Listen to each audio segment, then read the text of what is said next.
점점 무더워져가는 날씨 가운데서도 주님 앞에 나와서 하나님 앞에 신령과 진정으로 예배드리는 여러분들에게 하나님의 평강과 위로가 충만하길 축원합니다. 20살의 혜성처럼 나타난 뉴욕의 천재 무용수가 있었습니다. 그런데 어느 날 이 무용수가 자기 아파트에서 시체로 발견이 되었습니다. 죽음의 원인은 약물 가다 복용이었습니다.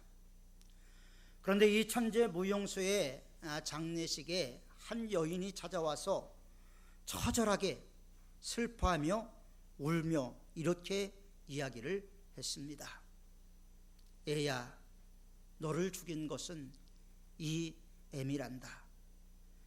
너희 아버지가 갑자기 소리를 지르고 물건을 집어던지고 욕설을 퍼부을 때 나는 그것이 상처가 되어서 너를 기를 때 너를 이유 없이 때리기도 하고 욕설을 퍼붓기도 했구나.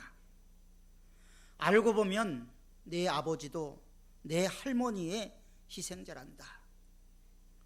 내가 화가 나고 짜증이 난다고 그렇게 너를 욕하고 때리지만 않았더라면 내가 이렇게 슬픈 인생을 살지 않았을 텐데 라고 통곡을 하면서 몸부림을 치더라는 것입니다.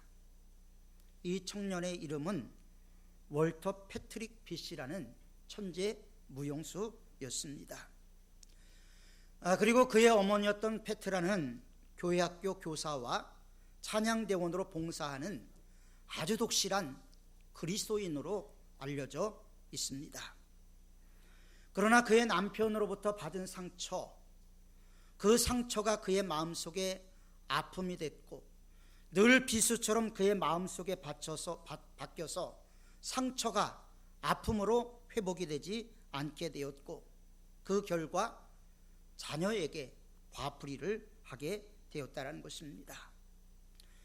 자녀에게 화가 날 때마다 이유도 없이 때리고 욕을 해대며 자기 감정을 조절할 수 없는 상태까지 나가게 되었던 것이죠.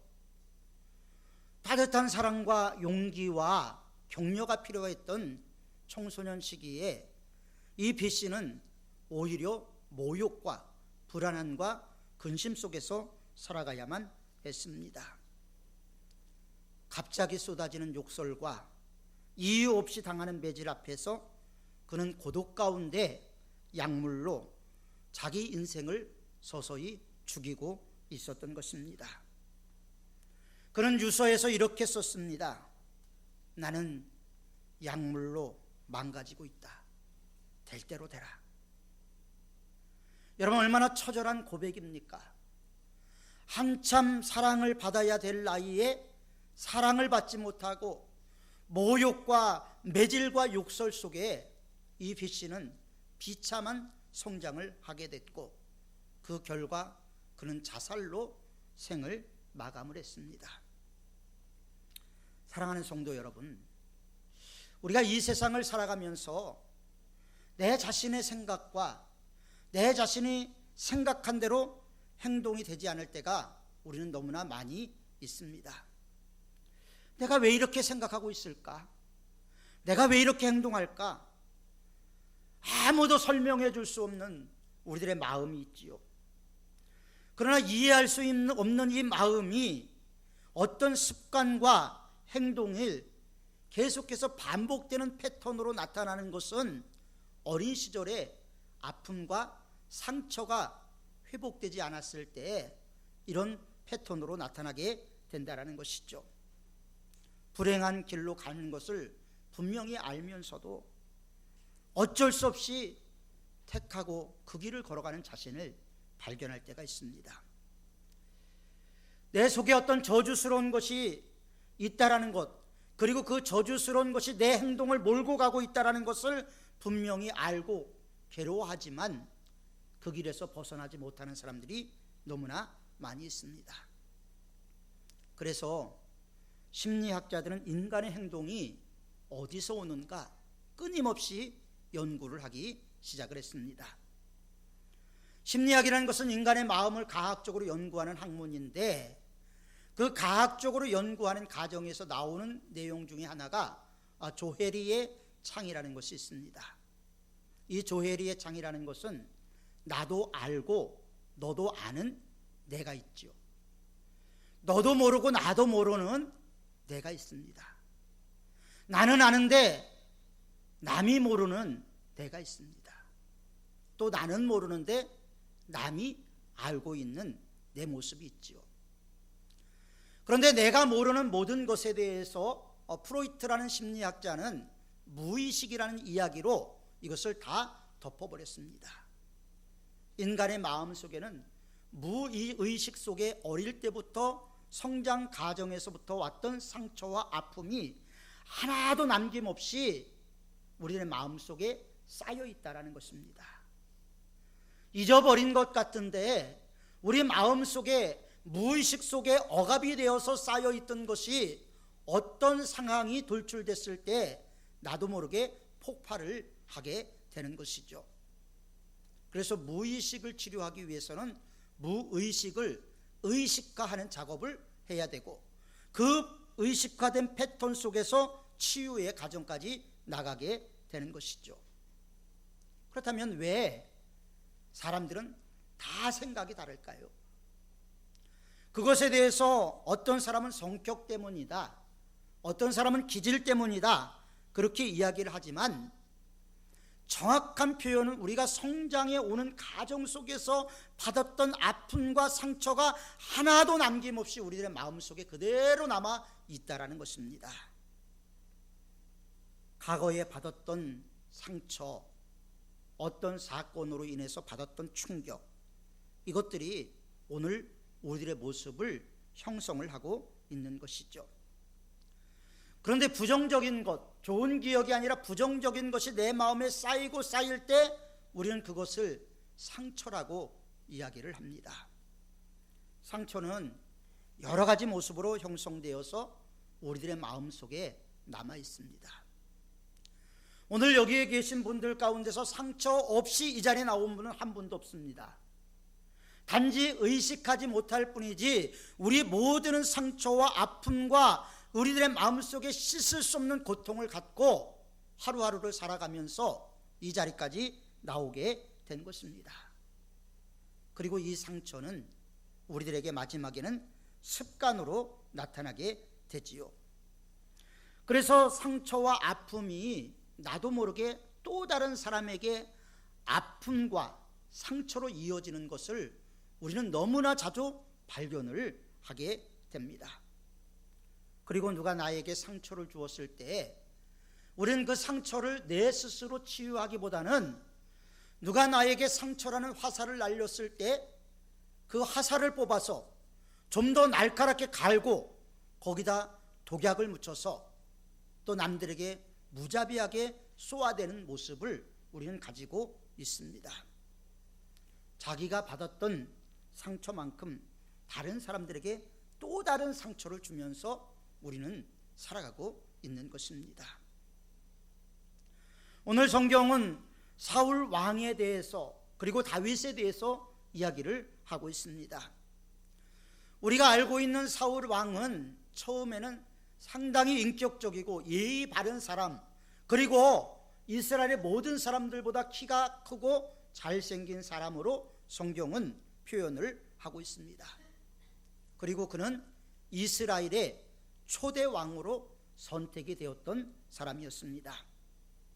그런데 이 사울이 한 사건, 그 사건으로 인해서 상처를 받게 됩니다. 그리고 이 상처로 인해서 그의 인생 전체가 완전히 망가지는 계기가 되어버리고 맙니다. 우리는 오늘 본문의 내용을 간략하게 살펴볼 필요가 있습니다. 이스라엘이 블레셋과 전쟁을 했습니다. 당시에 블레셋은 철기 문화를 가지고 있었고 이스라엘은 청동기 문화 정도의 수준을 가지고 있었지요. 솔로몬 시대까지 농기구를 제작하기 위해서 이스라엘 사람들은 블레셋 사람들을 찾아다녔다고 성경은 말을 하고 있습니다.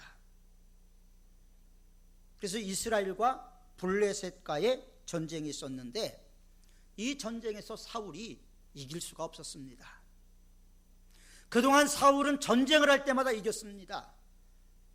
전쟁을 할 때마다 이겼고 승리했던 그 사울이 얼마나 전쟁에 대한 자부심이 있었겠습니까? 그런데 이번 전쟁에서 그는 이길 수가 없었습니다. 왜냐하면 블레셋에는 골리앗이라는 맹장이 있었기 때문입니다. 원래 공부를 잘하던 사람들이요, 성적이 떨어지면 절망을 합니다. 낙심을 합니다. 그래서 때로는 1등 하던 사람이 2등을 해서 자살하는 경우도 있지요.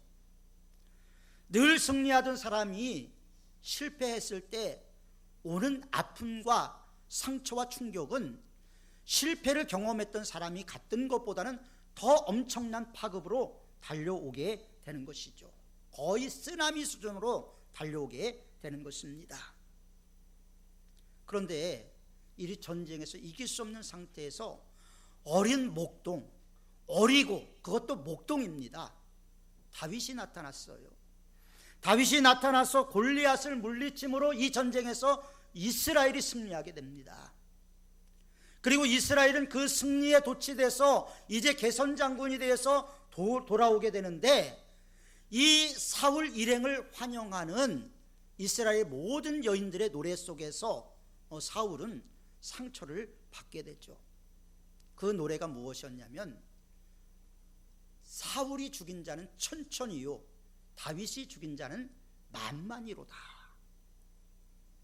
이 말 한마디에, 이 말 한마디 때문에 사울은 상처를 받게 됩니다. 그리고 성경은 이 말을 듣는 순간 사울이 화가 났다라고 표현을 하고 있습니다. 마음의 상처를 입은 사람은 그 현장에서 어떤 모습으로 나타날까? 우리는 사울을 통해서 선명하게 볼 수가 있습니다. 오늘 8절의 말씀을 보면 사울은 불쾌했다, 심히 노했다, 이렇게 말을 하고 있습니다. 이 말은 감정이 상했다는 것이죠. 여러분, 감정은 내가 아닙니다. 내 느낌일 뿐이지 내가 아니에요. 그런데 감정이 상했을 때 행동은 내가 하게 되는 거죠. 상당히 위험한 생각입니다. 내 감정을 상하게 한 이유 때문에 사울은 무엇이든지 미워지기 시작하고 꼬투리를 잡기 시작을 합니다. 우리 남이 미우면 그 사람에 대해서 어떤 상황에서도 꼬투리를 잡게 되고 무슨 이야기든지 미워하게 되죠. 그 사람이 나를 향해서 웃는 것도 싫습니다. 나를 칭찬하는 것도 싫어요. 또 나와 친한 사람이 그 사람과 웃으며 대화하는 모습도 싫어하게 되는 것이죠. 감정이 상하면 우리의 생각도 달라집니다. 똑같은 환경을 보고 똑같은 상황인데도 감정이 상하면 보는 시야가 분명히 달라지게 되는 것이죠. 그래서 자기를 위해서, 악신을 쫓아내기 위해서 수금을 연주하는 다윗도 싫고, 다윗이 자기 앞에 있는 것도 기분이 나쁘고 화가 납니다. 사람의 분노의 감정이라는 것은 하나님이 주신 것이죠. 분노의 감정 자체가 나쁜 것은 아닙니다. 분노라는 것은 내야 될 사람 앞에 내어야 될 분량까지만 분노를 내야 되는데, 그것이 넘어갈 때 늘 문제가 되게 됐지요. 내가 미워하는 사람이 멀리 있어도 가까이 놓고 생각을 하게 됐지요. 그 사람은 멀리 있는데, 아니 이민을 갔는데도 내 옆에 있는 사람처럼 내 옆에 두고 그 사람을 미워하고 그 사람을 저주하고, 그런 모습들이 모든 사람들의 마음속에 내재되어 있다는 것입니다. 그래서 누가 건들면 나도 모르게 폭발을 하지요. 그래서 성경은 그날 이후로 사울은 다윗을 주목하였더라, 주목했다라는 거예요. 유심히 살펴봤다라는 거예요. 상처는 의심의 눈으로 상대방을 바라보게 만들지요. 특별히 오늘 본문에 보면 사울에게 악신이 임했다, 악령이 임했다라고 이야기를 하고 있습니다. 상처가 있는 사람들은요, 이 악한 영들이 그 상처를 교두보로 해서 견고한 진을 형성을 하게 됩니다. 그렇기 때문에 괴롭습니다. 섭섭한 것만 생각나고 자기가 실패한 것만 떠오르게 하고 외로운 것만 생각이 나게 됩니다. 그리고 남을 원망하지요. 나 자신을 가치 없는 존재로 만들어 버리기도 합니다. 나는 이 세상에 살만한 가치가 없는 존재다. 충동질에서 스스로 목숨을 끊는 유혹도 받게 되지요. 그래서 상처가 있는 사람은요, 아버지가 아버지 노릇을 못하고 어머니가 어머니의 노릇을 하지 못합니다. 이런 현상은 우리나라의 유명한 이상이라는 시인과 소설가의 삶을 통해서도 알 수가 있습니다.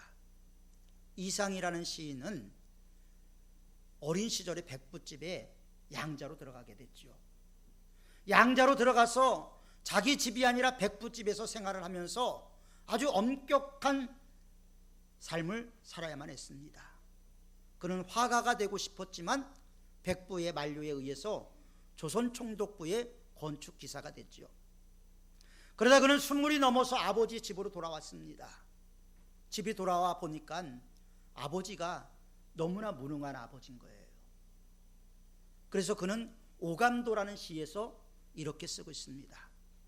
나의 아버지가 나의 곁에서 졸을 적에 나는 나의 아버지의 아버지의 아버지가 되고, 그런데 나는 나의 아버지의 아버지의 아버지를 뛰어넘어서 나의 아버지의 아버지가 되는지 모르겠다.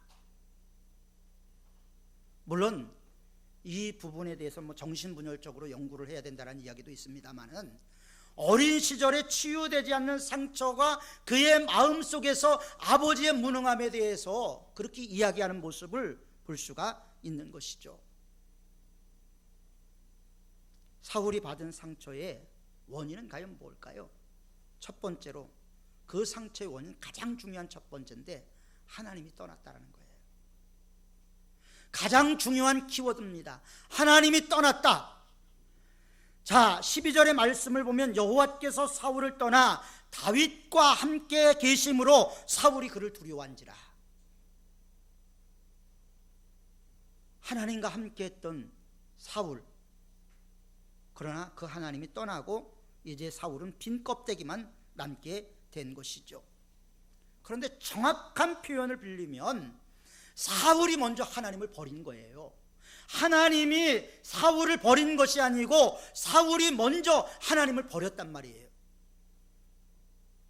우린 그것을 아말렉과의 전쟁에서 볼 수가 있죠.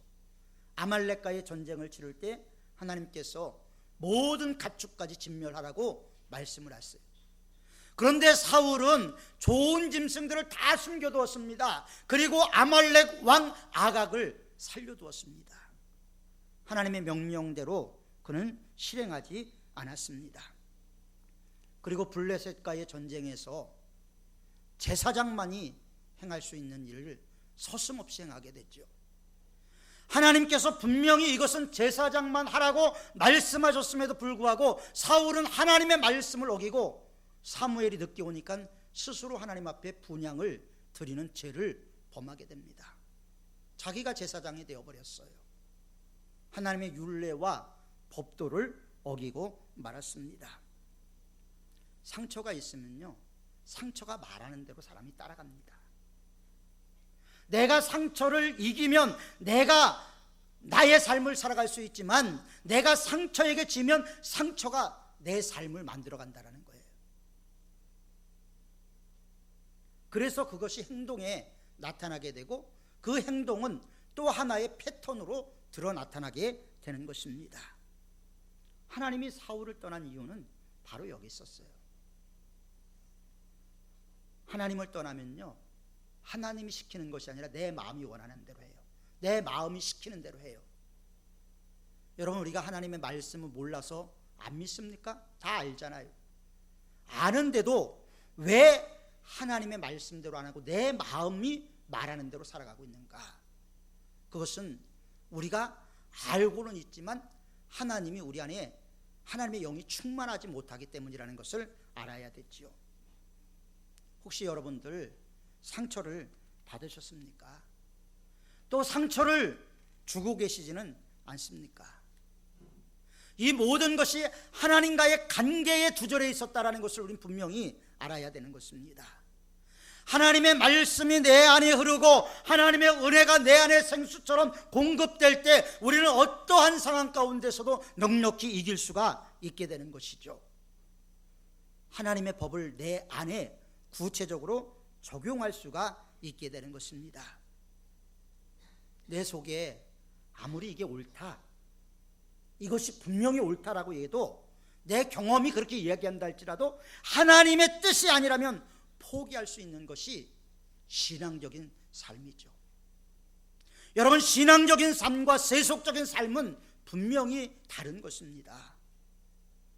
성경은 지혜로운 삶이 하나님의 말씀을 따라가는 삶, 하나님의 율례와 법도를 지키는 삶, 그리고 그런 삶을 살아가는 사람들에 대해서 잔잔한 시내와 푸른 초장으로 인도해 주실 것이라는 약속이 있습니다. 하나님은 약속의 말씀이죠. 하나님의 약속의 말씀을 따라가는 저와 여러분들이 되시기를 바랍니다. 두 번째로, 사울이 상처를 입은 이유는 하나님이 중요한 것이 아니라 자기 자리가 중요했어요. 왕의 자리가 중요했어요. 자, 우리가 8절을 보면요, 이것을 세번역으로 더 리얼하더라고요. 세번역으로 보는 것이, 이 말을 듣고 사울은 몹시 언짢았다. 생각할수록 화가 치밀어 올랐다.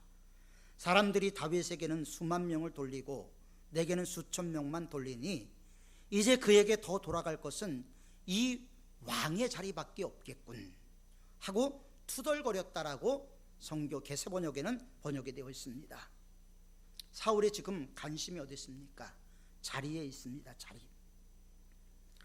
내가 자리에 관심이 있으면 이 자리를 뺏길까 봐 노심초사하고 이 자리를 지키기 위해서 노력을 합니다. 우리가 가끔 영화를 보면 정치인들이 겉모술수를 사용하면서까지 그 자리를 지키려고 하다 완전히 패가 망신하고 몰락하는 내용들을 보게 되지 않습니까? 자기 자리가 중요한 거예요. 누가 내 자리를 위협할까 봐 두려워합니다. 내가 있는 자리보다 다른 사람들이 더 잘한다고 누가 이야기를 할 때 내 마음에 상처를 받는 거예요. 우리 모두는 그렇습니다. 우리 마음이 그렇게 작용을 해요. 누가 저보다 우리 교회 성도가 설교 잘한다라고 얘기 들으면 제가 상처를 받게 되겠죠. 그러나 상처를 이길 수 있는 힘이 있느냐 없느냐는 우리 마음의 자아가 얼마나 크냐 작으냐에 따라서 결정이 되게 되는 것입니다.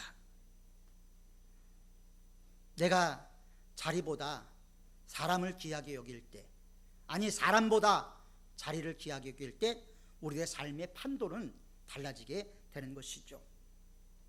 남들이 나에 대해서 나쁜 소리를 할 때 불안합니다. 두려움이 찾아옵니다. 자기보다 존귀함을 받은 다윗이 나타났을 때 사울은 불안했습니다. 예수님께서는 하나님과 동등됨을 취할 것으로 여기지 아니하시고 사람의 몸을 입고 이 땅에 오셨습니다. 뿐만 아니라 하나님의 뜻이라면, 하나님이 원하는 것이라면 랍비의 자리, 하나님의 아들의 자리도 이미 버렸지만 제자들의 발을 닦기까지, 종의 자리까지, 낮아지는 순종의 자리까지 나아갔던 것이 바로 예수 그리스도였어요. 그리고 우리는 그분을 본받는 제자들입니다. 종의 자리도 예수님은 기쁨으로 감당을 했습니다. 오늘 내가 어떤 자리에 있느냐가 중요한 게 아니에요. 하나님 앞에 나는 무엇인가? 하나님 앞에 나의 현 주소는 어딘가? 이것이 더 중요한 거예요. 자리에 연연하지 마십시오. 우리는 때로 가난한 자리, 남이 짓밟는 자리에 앉아 있을 때도 있습니다. 높은 자리, 부유한 자리에 앉아 있을 때도 있습니다. 그러나 그 안에서 우리들이 찾아야 되는 것은 하나님의 뜻이라는 것이죠. 하나님의 뜻을 붙잡고 나가는 사람은 누가 짓밟아도 풀처럼 다시 일어나게 되는 것입니다. 누가 모욕을 해도 상처를 받지 않게 되는 것이에요. 왜? 하나님의 뜻이 내 안에 선명한 기준을 제시하고 있기 때문입니다.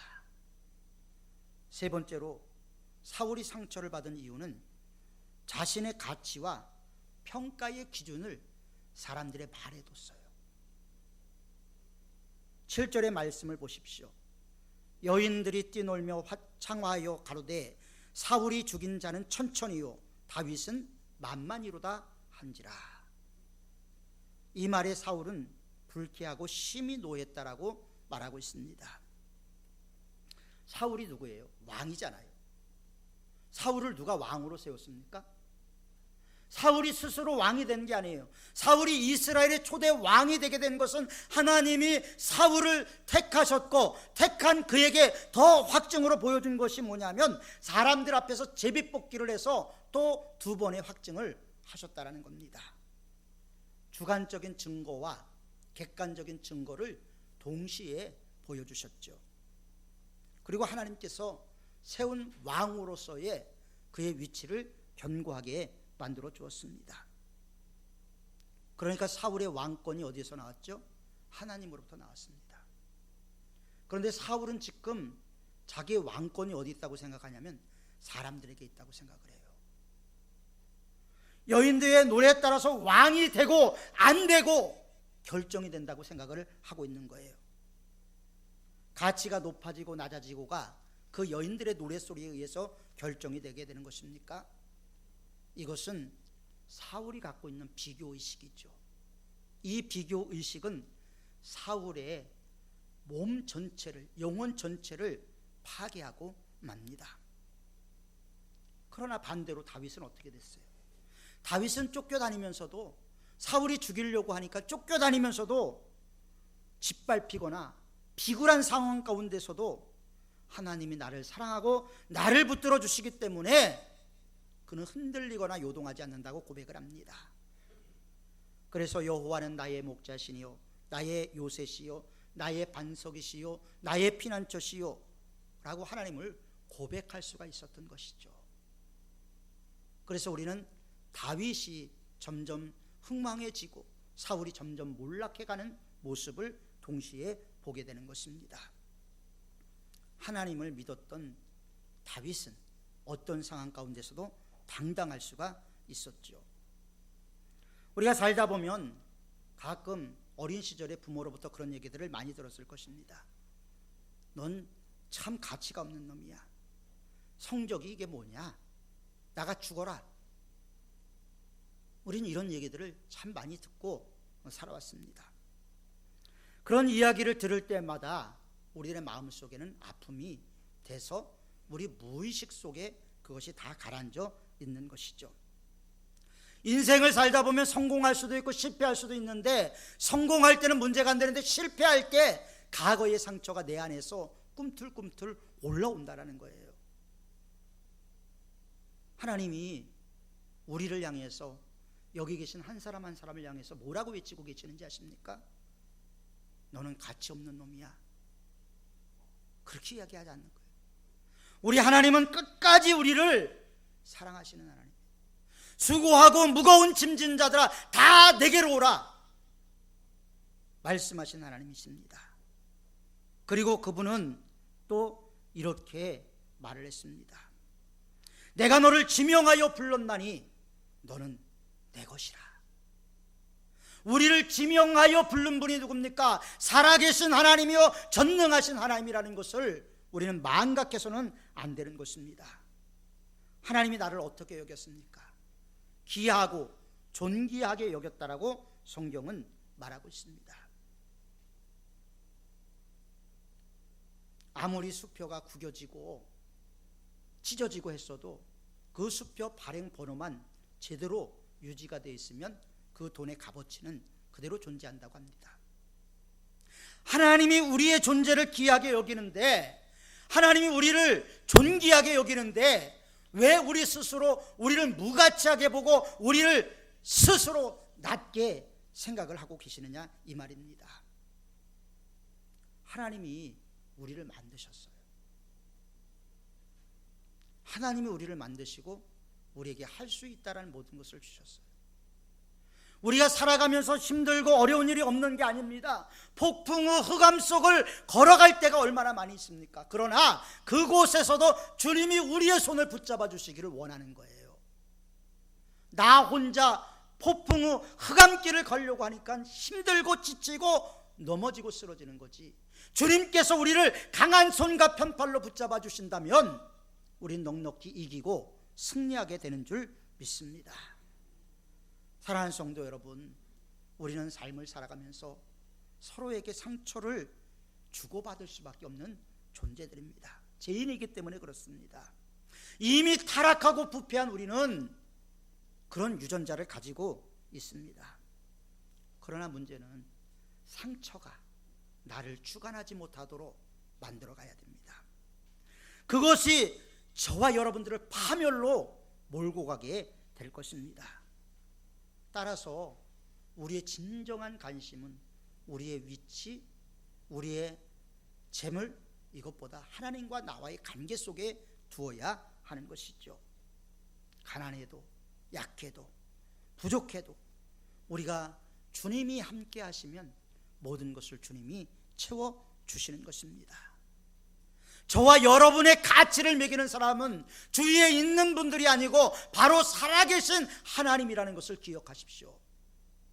살아계신 하나님은 사랑의 아버지십니다. 우리를 안아주시고 우리에게 세임 주시기를 원하시고, 우리가 눈물을 흘릴 때 우리의 눈물을 닦아주시기를 원하시고, 우리가 절망 가운데 쓰러져 넘어져 있을 때 우리를 일으켜 세워주시는 분입니다. 그리고 그분께서 이렇게 말씀하셨습니다.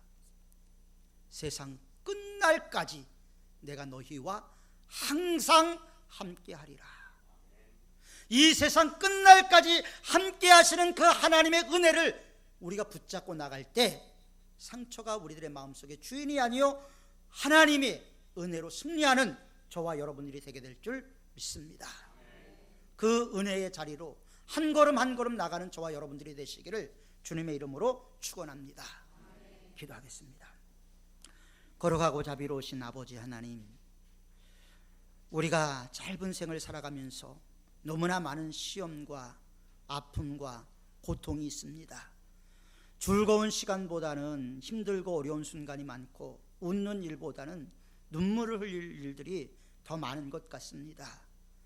이런 인생을 살아가는 저희들, 하나님을 의지하고 나가지 않으면 저희가 견딜 수 없는 고통의 수렁 속에 빠질 수밖에 없는 줄 믿고, 오늘도 하나님의 말씀 듣고 주님 붙잡기를 소원했습니다. 주님, 저희들의 마음속에 오시고 저희들의 손을 꼭 잡고 가심으로 상처가 우리들의 마음속의 주인이 아니요 하나님이 우리들의 마음속의 주인이 되어서 우리의 삶을 새롭게 변화시켜가는 역사가 있게 하여 주옵소서. 그리하여 우리 모든 사문의 성도들 영육간에 강건하게 하시고 자아 정체성이 올바르게 세워져서 시험도 이기고 승리할 수 있도록 역사하여 주옵소서. 예수님의 이름으로 기도하옵나이다. 아멘. 우리 주신 말씀 생각하면서 찬송